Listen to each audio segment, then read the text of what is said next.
Hey everybody, how's it going? This is Campo and welcome back to my channel.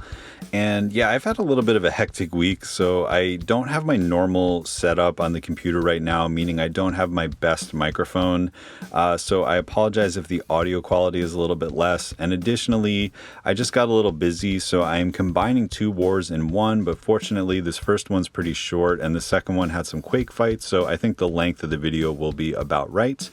Let's see, I was back up in section 1, so I am starting on path 2B, and Apocalypse pretty much just owns this new lane that has the hard knock life and the other disorient node.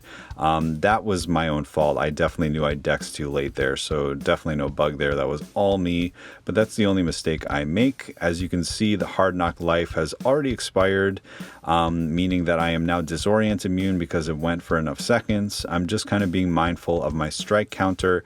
If you noticed, I started with an advanced power boost and a mutant power back boost. It just sort of helps me keep my power so that I can keep resetting this strike counter. The other cool thing about this fight is that Apocalypse is an XL champ, which means that the ability of the unblockable dash that Rhino has is going to happen much less often. If you didn't know, that's related to the size of the opponent, so you'll see it never procs here. And the final reason Apocalypse is so good for this fight is because he has the red numbers on the specials. As you can see, I have all my debuffs up, and that's kind of needed when you have a big physical resistance champ like Rhino. It just makes it go faster. I brought Cable, so he's all the way ramped up. He can go into the block like that and break the block, which is great for making extra openings. It's pretty much a match made in heaven and was a pretty fun fight to kind of flex all the utility that Apocalypse has. This next one is going to be the similar idea. I'm already disorient immune, which is kind of nice. But the only additional factor that we have to worry about is his own power flood that Thor Rag gets. The way that they've buffed him makes him slightly easier on defense. And that's because, first of all, it starts the counter at 20 and then counts down. So in my opinion, that's just a little bit easier to count and to keep track of versus going from the bottom up. And additionally, any hit of any special attack is going to cancel the power flood. You don't have to wait for the animation to end, which is good for Apocalypse. So I throw it there. His special 2 is 8 hits, so I needed to throw it when there was somewhere around 6 or 7 left. And I was willing to get some of those block penetration charges on me so that I could avoid the power flood. That's a worse way to go. But there you go. Power back boost Apocalypse is pretty OP if you ask me. I know everyone uses them with Ghost and Corvus and stuff like that, but Apocalypse, when it comes to mutants with big special attacks, I do think he is one of the biggest benefiters of that power back boost. That was really, really fun. So next up, this is my final fight of this first war. We were going up against Agent Diamond. It was relatively close, but we were in good position by the time I got here, so I wasn't too nervous. And I'm just so happy that True Focus has finally been taken off of this boss island, because Elsa is once again a force to be reckoned with on this node, depending who you're fighting. She is able to perform her well-timed blocks and get the evade for those special openings that other champs don't have on parry. And additionally, because she has Incinerate in her kit and it's very easy to access, she's able to turn off the stunning reflection very easily. So here we go. We're just going to do the well-timed block and then medium. So now the stunning reflection is off. We can parry at will. The stun vulnerability is really doing a lot of work with these giant crits. I mean, Elsa is already a damage machine, but in this case, it's even more with the stun vulnerability. Right here, I'm being very mindful to not hit her because I don't want to basically convert my Incinerates into cold snaps, because then I'll lose the utility of the Incinerate. Unfortunately, she throws another special 1. I was really trying to push her to a special 2. There, I let my block down for like a frame, and I took 2 hits of Indestructible, got the shock on me. Definitely not ideal, but I'm able to keep this under control pretty well by reapplying those Incinerates and watching the little shield timer. That was thrown at the perfect time because the shield timer was expiring, and I had an evade ready to go, and she's down. So yeah, Elsa once again proves boost that her utility is very meta. It's very countering of that node in particular in Alliance War, especially now that True Focus is gone. She's really going to be a popular option there if the champ requires it. And aside from making sure that I didn't hit her when she evaded, that was kind of the only thing in my mind, was to just keep incinerating her and keep creating those openings.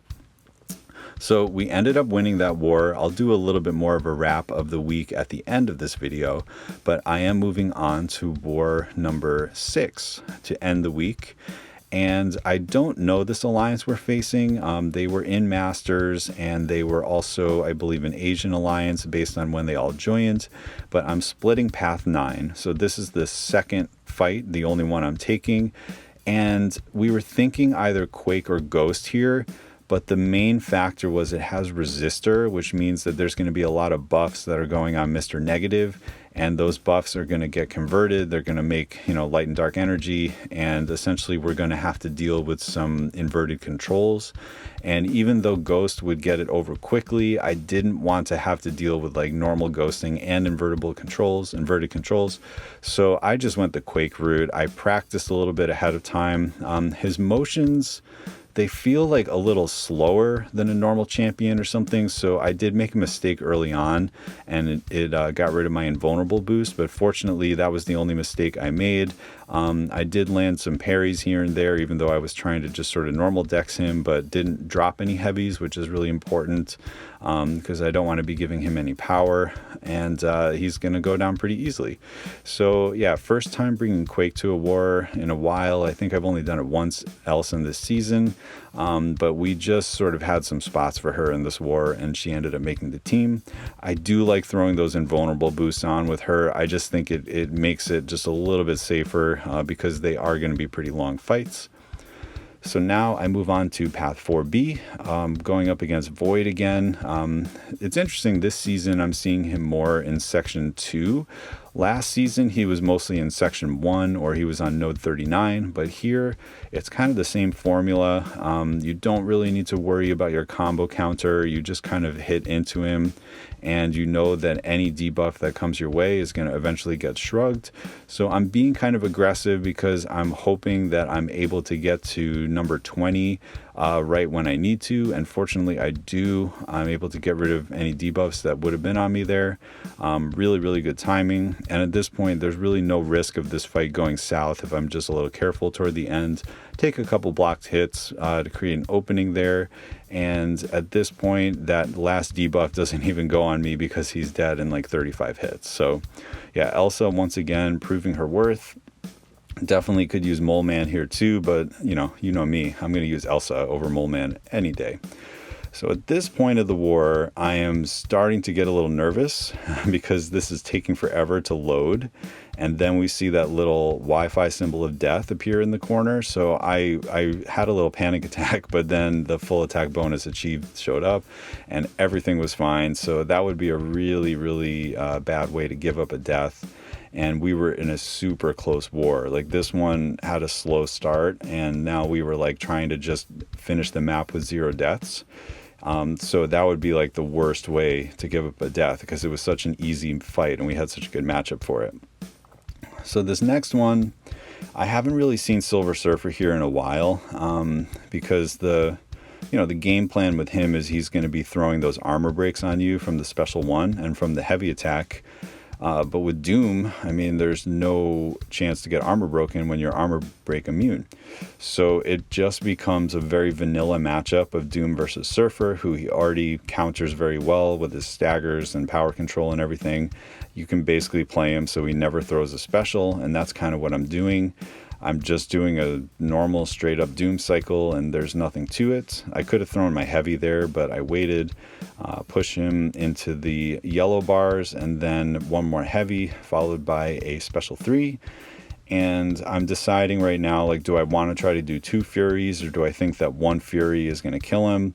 And at this point in the fight, I'm like, yeah, I can just probably kill him with 1 Fury. So I do the normal Doom cycle, 2 mediums, 3 lights, 2 mediums, another special 1, gets me to 2 bars, throw it into his block, or if he dashes to me, it doesn't matter. And that would kill anyone else except for Silver Surfer, but he is immune to the damage from those debuffs, but it is pretty much one more combo and he's over, and we don't have any issues there. So yeah, it's a placement that forces you to bring Doom or forces you to play well with an unblockable Surfer. But either way, it didn't cause a problem for me, and he goes down. I'm very happy to take those easy Doom fights like that. We have much better Doom players that take all the tricky Doom fights. So I know my place. I understand how that works. But I also was there for the Elsa, so it kind of made sense to take that one, and it's not that big a deal. And finally, 2 Quake fights to finish things off. So of course we're going to speed this up because who wants to watch Quake for 3 minutes? But this is another case where I just did some duels, and she's mostly here because of the War Machine after. There are counters to the War Machine with unblockable special 1 on that mini, but we didn't really want to deal with the unblockable special 1. It just was like, why not use Quake? I already had her. And then when it came to this fight, it was sort of the same situation. I was already boosted. I was already going for that War Machine. I might as well just keep going on a roll and go for this Hulkbuster. And, you know, Hulkbuster is a very old champion. He telegraphs his movements very easily. It's pretty easy to just Quake normally and, not make mistakes. There is an interesting thing to note that Munash brought up a few seasons ago, that there is something kind of new in the AI of champions, that they will throw like 2 hits and then they will like take a little break and then they will throw a light out of nowhere to finish the combo. And, you know, it's a very like precise AI movement that has to be coded. And when that happens, as you can see, I just took 2 hits of that combo for that very reason I described. And it's not the end of the world, but it is one of the reasons in these longer fights that have like 250k health that I always throw the invulnerable on, because it's unlikely to happen more than like once per fight. But when it happens, I am not fast enough to catch it, and I will take a hit or 2 occasionally, and the indestructible just kind of blunts that, because at max it'll be 3 hits because they've already thrown 2 hits before going into that. So that's the way I look at it, and why I don't mind using these invulnerables. There are plenty of them to go around, and we also get a day off tomorrow, so it's another chance to accrue more. But unfortunately it did take over 3 minutes, so I have to pop another one here for the War Machine. But yeah, that's why I use the boost that way. The other thing I was thinking was if I wanted to put on the recoil tree here or not, and the issue with that is when you use health boost, then you're going to actually lose health every second because of the modified health and the way the poison interacts with that and the way willpower interacts with that. So like I was thinking like, yeah, if I had recoil tree on, it would be a faster fight, but I probably wouldn't want to use health boost and I would lose some health, which means if I make one mistake, it's more likely to lead to a death. So that's sort of the trade-off. Plus you have to spend units to change your masteries, and those units can be used toward other things that can help me in my alliance in the future. So I decided, because these were kind of old clunky champions with easy animations, that I would just kind of go in and do it normally. So the last thing, because I do like to kind of tell you a little bit about Quake, aside from just like, oh, it's Quake, it's easy, is that a lot of people sort of talk about the 2 styles of Quake. There's the Quake and Bake, or I believe, which is the one where you have parries, and then there's the Quake and Shake, which is the basically heavy dex only type of quaking. And I think they're not mutually exclusive. Like you have seen throughout this entire fight that I have landed a lot of parries, especially when he dashes out and then comes back in. I think it does make it a little bit easier on you in terms of the rhythm of the fight. Like you're just sort of creating some more breaks for yourself. You're not doing the same motion over and over again.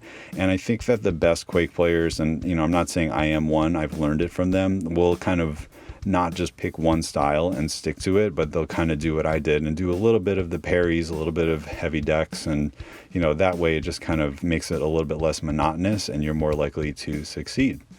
So yeah, that's the end of my war. We had another Spidey 29 kill on that Mojo at the end, which is really cool. And I'm going to transition to my crystal opening. So for this crystal opening, It's only the second one I've been able to open, and Hercules and Torch and Spidey 2099 are the top three that I want. So let's cut right to the chase, and we're going to tap this thing and see who we get here. Definitely some duds in here. So I'm watching it go by, seeing Chavez, Nebula, and it stops on 2099. Oh man. So yeah, I was so pumped about that. That happened first thing in the morning. Shared it in all the chats. I mean, I'm really excited about this guy, both from like a nostalgia perspective, but also his mojo countering ability and just some hidden utility that not that many people are aware of yet. I'm really, really excited to get that guy. So yeah, looking forward to having a rank 3 2099 eventually. As I said, we did win both of these wars. They both went pretty well. We're doing like sub 10 deaths in all our wars pretty consistently, which is awesome. We're currently in the middle of the Masters bracket. I think we're like 9th overall.